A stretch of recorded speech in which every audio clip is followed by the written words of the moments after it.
If you got your mail, would you say I'm done after that? Of course, 100%. How sometimes fights get announced and we be like, damn, this the fight I ain't know we wanted. Yeah. I think this is one of those fights. A lot of bad blood. Yeah, but not just that.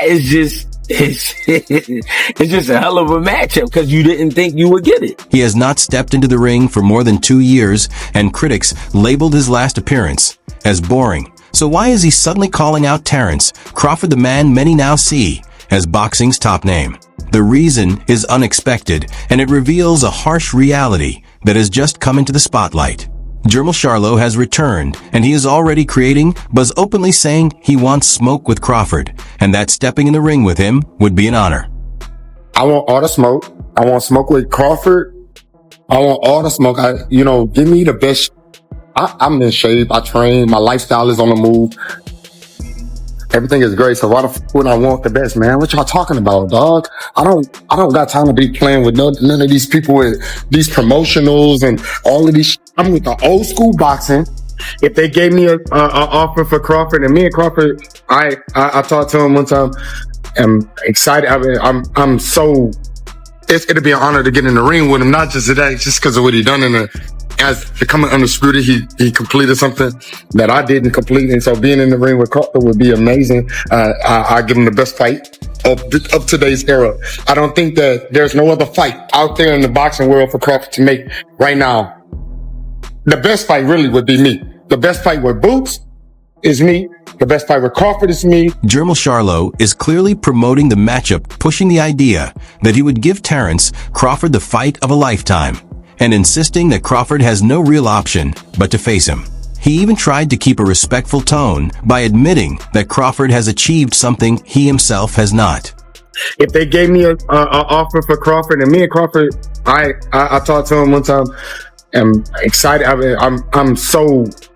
It'll be an honor to get in the ring with him, not just today, just because of what he done as becoming undisputed. He completed something that I didn't complete, and so being in the ring with Crawford would be amazing. I give him the best fight of today's era. I don't think that there's no other fight out there in the boxing world for Crawford to make right now. The best fight really would be me. The best fight with Boots is me. The best fight with Crawford is me. Obviously, nothing else that anybody else could. Earl and Virgil and the winner of them. But I really don't see nobody else. What y'all want me to do in the game? All this talk about respect and claiming it would be the greatest fight sounds questionable when you remember what happened the last time Jermell Charlo fought. What makes it more surprising is that this is not even the first time he has aimed for Terence Crawford, since Crawford previously responded sharply when Charlo mentioned him shortly after his 2023 defeat to Canelo Alvarez, which many saw as an attempt to shift attention away from how rough that performance looked. Yeah, Terence Crawford could be on a radar. I think he already probably been on Twitter, like lip wrestling with the internet, just to get some clout, some fans, and it's fine. But he's a champion, and maybe I'll talk a little bit more because that's what y'all want from me. Because Terence Crawford been talking shit, so they're gonna bring out a different animal in me. But I don't know which animal. Yeah.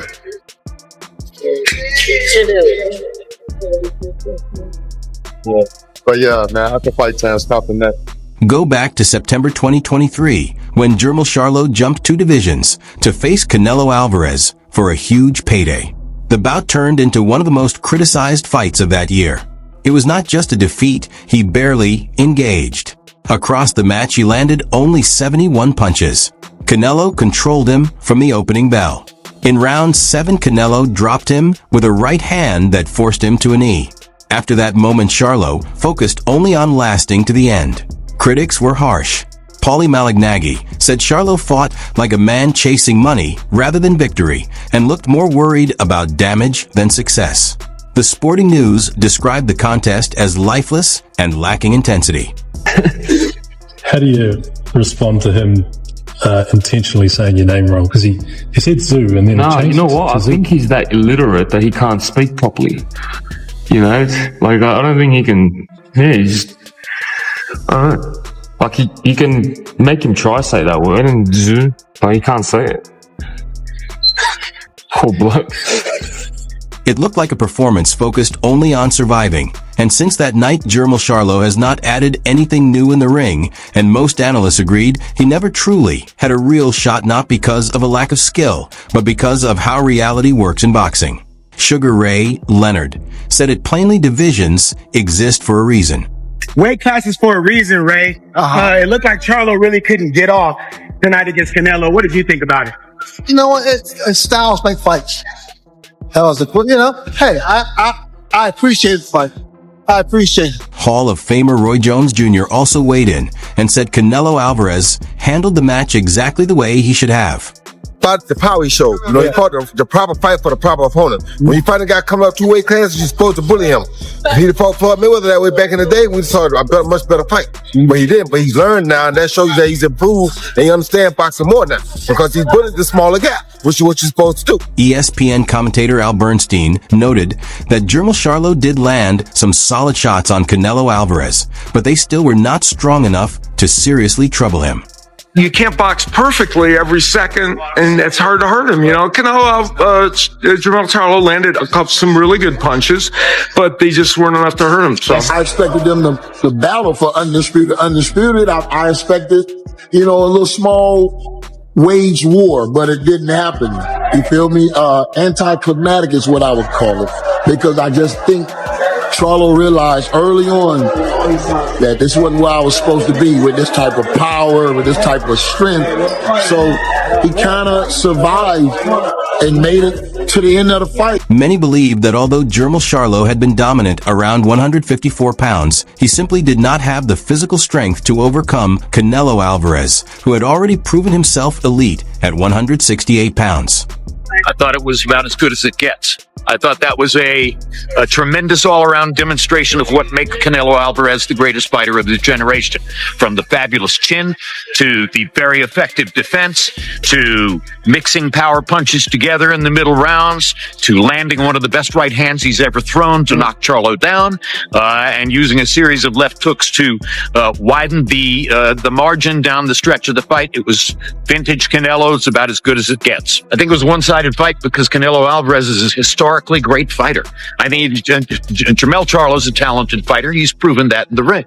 But once in every generation, maybe twice in every generation, you get somebody who is up here, better than all the rest. That's who Canelo Alvarez. Beyond the size difference, many fighters pointed to mindset as the main issue critics had with Jermell Charlo, with a common belief that he was beaten mentally before the opening bell. Terence Crawford even said that Charlo revealed too much of himself going into the fight. Man,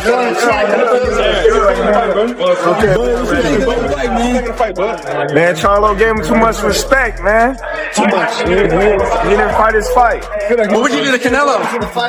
I don't know if he was scared or not, but, Canelo did a tremendous job in there. He did what he had to do. It did not just look like a mental defeat. It came across that way as well, with Jermell Charlo seeming satisfied simply to make it to the final bell, rather than pushing to take control of the fight. Pretty disappointing fight. Awful. I thought Charlo was just like, I don't know, it's like even when Golovkin fought Canelo, he never, in the third fight, it's like, I don't know, are you getting paid too much money? Have you got too much money? Because the special ones that have got too much money still stick it on the line. Canelo, AJ, but it almost looked like Charlo was like, I'm getting, I don't know what he got, 8 million, 10 million. And I was like, okay, it's almost like, let's not hurt each other in here tonight. I'm just going to get our money. And it's like, all the talk about legacy, sticking it online. A lot of fighters go, I'd rather get knocked out, carried out, than lose on points. But actually, how many fight like that? What Jermell Charlo said at the post-fight press conference may have revealed the most, even though he stayed composed. His words made the strength gap obvious. He described Canelo Alvarez as a beast and admitted he might have felt it more because it was his first bout in that division. He even said he wished he could have added another 5 pounds or more and confessed it was the first time a shot to the head had left him dizzy, which showed he was dealing with a completely different level of power. Yeah. Are you interested at Crawford at 154? Where we can make a fight at, I'll take it. I should be 1 or 2. I should be up there in the top dog. As long as I'm in the pound for pound, don't matter to me. I'm not in competition with the Terence Crawford ring walk. I know that's what everybody trying to get the answer to. came out with Eminem. That was some bad shit. Like, I ain't gonna front. That's some cool shit. And it's gonna be hard to beat that. He win. That's not my world. We don't get paid for that anyways. But I almost had like Lil Wayne or something. I have some people I've been in contact with. So we shall see. After watching the uneventful bout Terence, Crawford quickly went online and fired back at Jermell Charlo with a blunt response.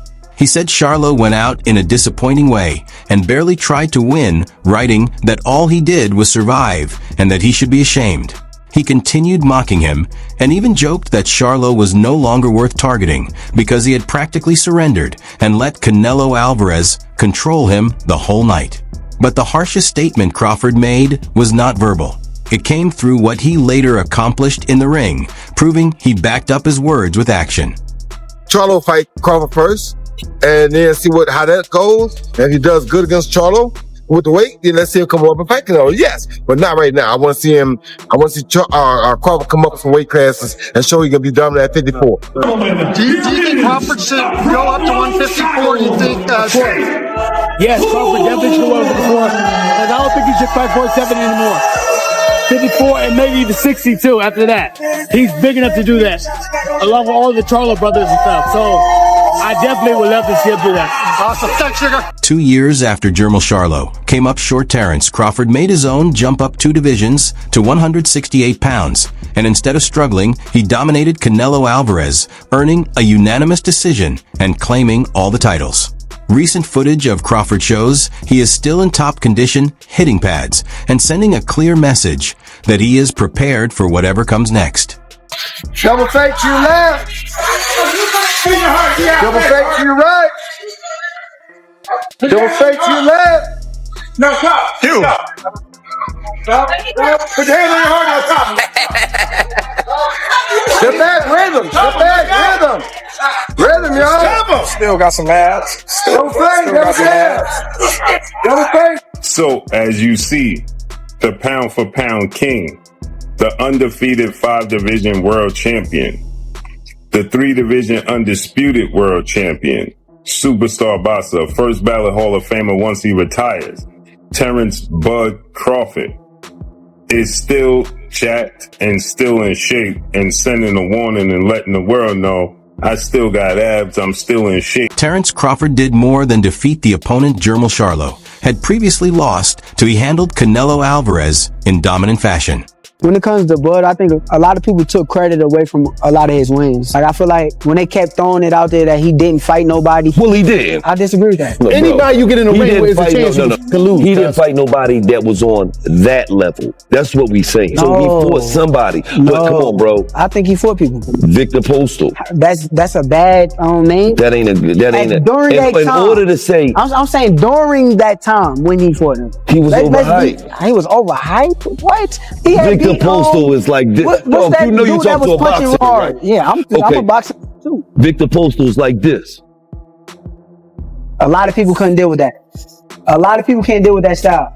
A lot of people can't deal with that style. Can't deal with that. A lot of people can't deal with that boxing style. He's jumping up in the air. He's a boxer, know how to use his range and his distance. A lot of people can't do. That means the last 3 faces of the sport of boxing will have all retired undefeated. Floyd Mayweather, 50 wins, no loss, no draw. 27 wins by way of knockout. Andre SOG Ward, 2-division champion, Olympic gold medalist, Hall of Famer, 32 wins, no loss, no draw. 16 wins by way of knockout. Undefeated. Terence Crawford, that would make him 43 wins, no loss, no draw. 31 wins at least by way of knockout. Undisputed. And the face of boxing. Historic. At 168 pounds, Terence Crawford now sits firmly at the top, which gives him plenty of possible opponents. But Jermell Charlo is not only targeting him, he is also aiming at another dangerous name, and that is where his strategy becomes clear.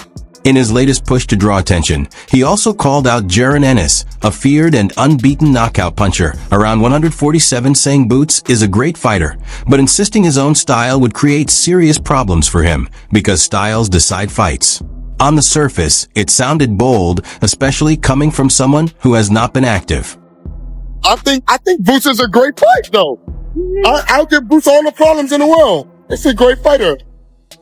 but I give him all the problems in the world. I think that styles make fights, you know, like even with the Canelo loss and the Canelo fight, I believe Crawford did absolutely everything that he studied and he did it right. I feel like you don't like Jermell. And if you got respect for the Earl. So if you did Earl like that, god dang. I don't like Jermell for the simple fact that I feel he's a fake individual. I feel Earl is real. I feel he's genuine. I feel like he stand on 10 toes on everything that he say or do. I feel like Jermell is just one of those guys that do a lot for attention. I was cool with Jermell and Jamal and their older brother prior to me moving up in weight. You know, I got messages with he hit me up asking me he gonna pull up in Omaha, and we talking about cars, we talking about all different type of stuff. Once, you know, I moved up in the division, and I understand that they stable mates. He trained with Arrow Coach, and they've been knowing each other for a long time. For him to start bashing me and talking bad about me and saying I'm gonna get knocked out, and, you know, going out his way to say little slick shit about me, I was just like, man, that's some hoe shit. A few days later, the real meaning behind the call-out was addressed bluntly when the team connected to Jaron Ennis spoke publicly about it and what Jermell Charlo might actually be aiming for. When promoter Eddie Hearn heard Charlo mention the matchup, he dismissed the idea, immediately saying he doubted Charlo would truly go through with it. He added that situations like this often lead fighters to suddenly demand higher pay, and made it clear in his view the situation was about money rather than legacy. He finished with a sharp remark that shifted how the challenge sounded, and reports soon followed claiming Charlo was seeking an extra $10 million to face either Ennis or Terence Crawford, which made the bold callouts look more like a move for a payday than a step toward a real fight. Just whatever, guy. You get your paperwork right. Talk to Mr. Heyman. We'll get a fight going. And you're damn right, it'll be easier. Let's get a big fight going, matter of fact. And I'll show you better than I can tell you. Ain't nothing easy in the ring with me, so I don't, just, you know, I'm grown. These kids, they just talk and he ain't fought nobody for real, you know, like, he just got out of top rank contract because Bob didn't want his ass no more, so he just got rid of him. So it's just like, I don't know.